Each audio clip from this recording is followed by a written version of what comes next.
திருவாரூர் அருகே நகைக்காக பெண் கழுத்தறுத்து கொலை.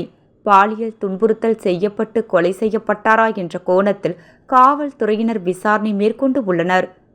திருவாரூர் அருகே உள்ள இலவாங்கார்குடி ராஜகுரு நகர் பகுதியில் வசித்து வருபவர் நாகநாதன்.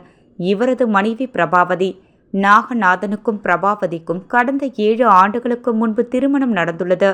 இருவருக்கும் இது 2வது திருமணம் என்பது குறிப்பிடத்தக்கது.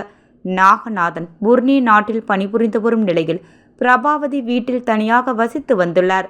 இந்த நிலையில் இன்று காலை பிரபாவதி வீட்டிற்கு பக்கத்து வீட்டில் வசிக்கும் லோகேஸ்வரன் என்கின்ற இளைஞர் சென்று பார்த்த பொழுது பிரபாவதி கொலை செய்யப்பட்டுள்ளது தெரியவந்தது.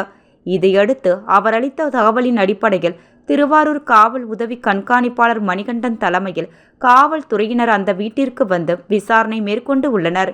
அப்போது மோப்பனாய் மற்றும் கைரேகை நிபுணர்கள் உதவியுடன் விசாரணை மேற்கொள்ளப்பட்டது. இதில் பிரபாவதி தலையில் கத்தி குத்துப்பட்டு கழுத்தறுக்கப்பட்டதும் கொலை செய்யப்பட்டுள்ளது தெரியவந்துள்ளது. மேலும் அவர் அணிந்திருந்த நகைகள் கொள்ளை அடிக்கப்பட்டுள்ளதும் தெரியவந்துள்ளது. குறிப்பாக பிரபாவதி ஆடையின்றி கொல்லப்பட்டிருந்ததால் அவர் பாலியல் துன்புறுத்தலுக்கு ஆளாக்கப்பட்டு இருக்கலாம் என்கின்ற கோணத்திலும் காவல்துறையினர் விசாரணை மேற்கொண்டு வருகின்றனர்.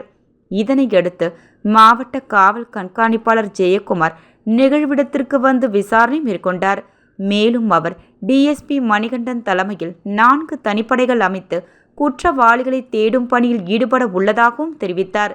இந்த நிலையில் பிரபாவதி உயிரிழந்ததை அறிந்து அங்கு வந்த பிரபாவதி குடும்பத்தினரும் நாகநாதன் குடும்பத்தினரும் வாக்குவாதத்தில் ஏற்பட்டு கைகலப்பு ஏற்பட்டது. இதையடுத்து காவல்துறையினர் அவர்களை சமாதானம் செய்தனர். பெண் ஒருவர் நகைக்காக கழுத்தறுத்து கொலை செய்யப்பட்ட சம்பவம் அப்பகுதியில் பெரும் பரபரப்பை ஏற்படுத்தியுள்ளது.